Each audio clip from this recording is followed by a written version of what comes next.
Hey guys, এয়া চাওকচোন মই ক'ত আছো এয়া চাওক ইমান জংঘল এই জংঘলৰ মাজত মই আছো আৰু এই ঠাইখিনি আপোনালোকক আৰু এটা মই ভিডিঅ'ত দেখুৱাইছিলো আৰু সেই ভিডিঅ'টোত এগৰাকী মই আইতাক লগ ধৰিব আহিছিলো আৰু আইতাগৰাকীক আজি সেই জেগাখিনিত লগ ধৰিব আহিছো আৰু ফাইনেলি আজি মোৰ ভাগ্যটো ভাল আইতাগৰাকী ঘৰতে আছে তো ঘৰত আজি কিন্তু বহুত মানুহ আছে আজি আপোনালোকে বহুত মানুহ দেখা পাব তেখেতৰ ঘৰত তো এয়া চাওক আইতাসকলৰে ঘৰৰ ল'ৰা হয় ন নাতি হয় তো নাতি সকলকো আজি দেখা পালো তো আজি ভাগ্যটো ভাল চবকে দেখা পালো আৰু ইফালে চম্পকো আহিছে ন চম্পক আজি কাক চাব আহিছা শ্মশানত না তো এইফালে চবফালে শ্মশান আছে ন তোমালোকৰ ভয় লগা নাই ভয় লাগিছে ন তোমাৰ ভয় লাগিছে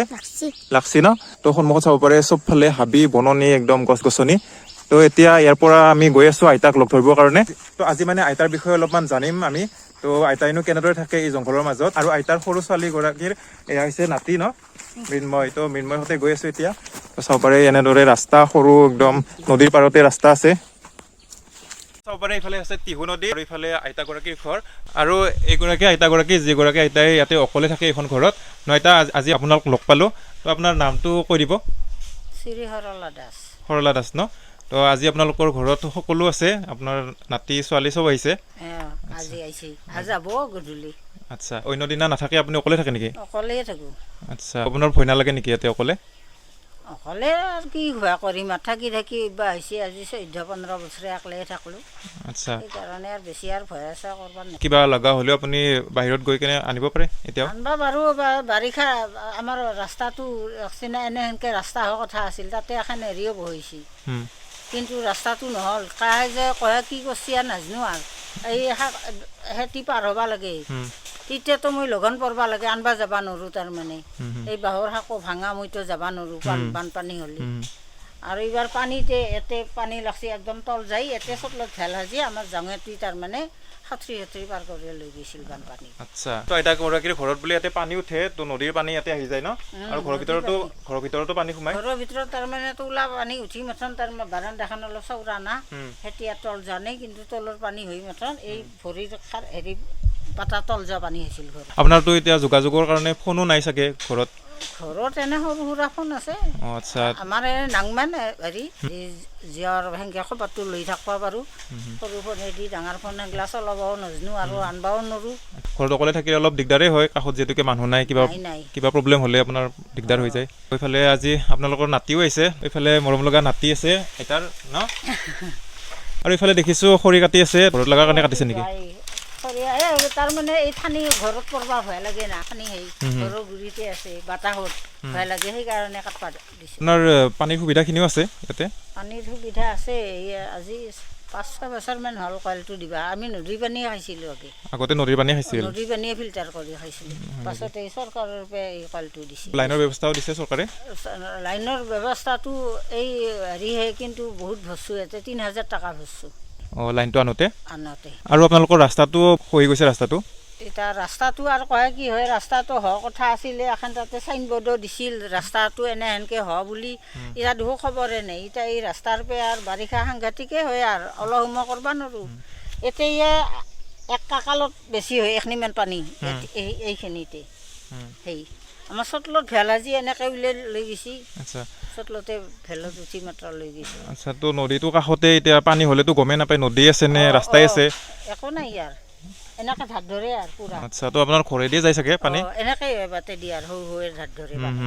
তো আজিহে এতিয়া আপোনালোকৰ ছোৱালী আছে বা কাম কৰা মানুহ আছে কিন্তু এতিয়া গ'লে আপুনি অকলে হৈ যাব এতিয়া ৰাতি অকলে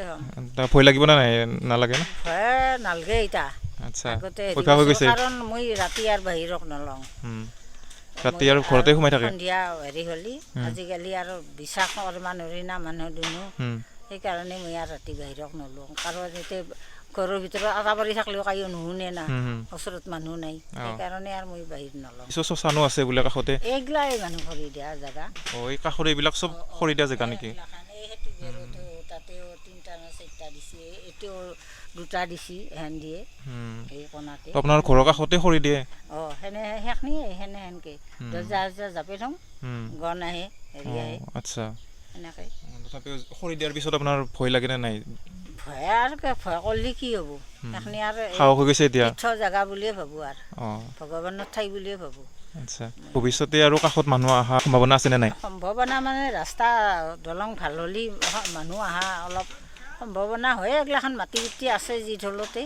হেৰি হৈ এতিয়া ৰাস্তাটো এনেকৈ থাকিলে একেনো কাই আহিব মৰবা আহিও নাহে গৰু ছাগলী দিব মানুহ আহে চাগে এই ৰাস্তাইদি অঁ এই ৰাস্তাই দি এই সিভাগে গৰু ছাগলী নেই দিনত হ'লে মানুহ পাই থাকোঁ দিনত নাই কিন্তু এই ৰাতি আৰু সাৰাং হেৰি দিনত আপোনালোকে মানুহ এটা দুটা পাই থাকিব কিন্তু ৰাতি কিন্তু এজনো মানুহ নাপায় তো ৰাতি কোনে আহিব এই জংঘলৰ মাজত কিন্তু আইতাৰ সাহস গৈছে থাকোঁতে এই জেগাত তো আইতাৰ 15 বছৰে হৈ গ'ল ইয়াতে থকা তো এতিয়া সাহস গৈছে আৰু এই পৰিস্থিতিত কেনেদৰে চলিব লাগে আইতাই গম পোৱা হৈ গৈছে সন্মুখত আছে নদী আৰু বাৰিষাত পূৰা পানী ফুল হৈ যায় ফেনে ফুটুকাৰে আৰু এই নদীতে পানী আইতাৰ ঘৰৰ চোতালেদি সোঁত বৈ যায় কিন্তু আইতাই এনেদৰে থাকে আৰু উপায় নোহোৱাকৈ তো আপোনাৰ কিবা অসুখ হৈ থকা বুলিও শুনিছিলোঁ মোৰ অসুখ হৈয়ে আছে অঁ আচ্ছা এই মই কেনেকৈ ভালকৈ থিয়া হৈ থাকিব পৰা নাই মানুহটো মোৰ কম হেৰিৰ অসুখ হৈ আছে আচ্ছা তাৰমানে কঁকালৰ অঁ শান্তি লগা নাই অসুখ নাই বিসুখ আৰু হ'লে অসুখ দিগদাৰেই হ'ব হ'লে দিগদাৰেই আৰু কোনোবাই যদি আহে আইতাক খবৰ ল'ব ভিডিঅ' চাই কেনে আইতাৰ নাম হৈছে সৰলা দাস আৰু এইখিনি জেগা আইতা কি বুলি কয় এইখিনি 1 নং নাচকুচি বুলিয়ে কয় অঁ এইখিনি আমাৰ টিহু চকৰ 1 নং নাটকুচি তো আপোনালোকে আহিলে আইতাক এবাৰ হ'লেও খবৰ লৈ যাব আৰু এই চাওকচোন দলংখন এই পূৰা ভাঙি গৈছে সিদিনা আহোঁতে দলংখন আছিলে ওপৰেদি পাৰ হৈ আহিছিলোঁ কিন্তু আজি চাওক পূৰা এনেদৰে ভাঙি গৈছে তো আইতাগৰাকীয়ে এনেদৰে এতিয়া কেনেকৈ আহিব এই ভাঙা দলঙেদি তো কিবা লগা হ'লেও এতিয়া আহিব নোৱাৰিব তলেদি আহিব লাগিব আৰু বানপানী হ'লেও দিগদাৰেই হ'ব যিহেতুকে আইতা ঘৰত কোনো নাথাকে এতিয়া দলংখন কোনে বনাব যি এখন সাঁকো আছিল সেই সাঁকোখনো ভাঙি গ'ল চাওক এনেদৰে ভাঙি গৈছে আৰু এতিয়া ইফালেদি অহা যোৱা কৰে এনেদৰে বাঘ পাৰি দিছে তলেদি এনেদৰে আহে এয়া চাওক দলঙৰ অৱস্থা আৰু এতিয়া আইতাই ওপৰেদি কেনেকৈ যাব আৰু এই ভাইটিসকলে মোক থ'ব আহিছে না তো বাই বাই ভাইটি তো চম্পক আজি আইতাক দেখা পালি তো আইতাক দেখা পালোঁ দিয়ক তো আইতাৰ নাম হৈছে সৰলা দাস তো আপোনালোকে আহিলে আইতাৰ সৈতে কথা পাতিব আইতাৰ ভাল লাগিব যিহেতুকে অকলে থাকে আজিহে আইতাৰ ঘৰত মানুহ দেখা পাইছে কিন্তু অন্য দিনা মানুহ দেখা নাপায় আজি আমাৰ ভাগ্য ভাল সকলোকে লগ পালোঁ তো ভিডিঅ'টো চাই আপোনালোকৰ কেনেকুৱা লাগিছে কমেণ্টত জনাব ভাল লাগিলে লাইক কমেণ্ট কৰি দিব তো আজিলৈ বাই বাই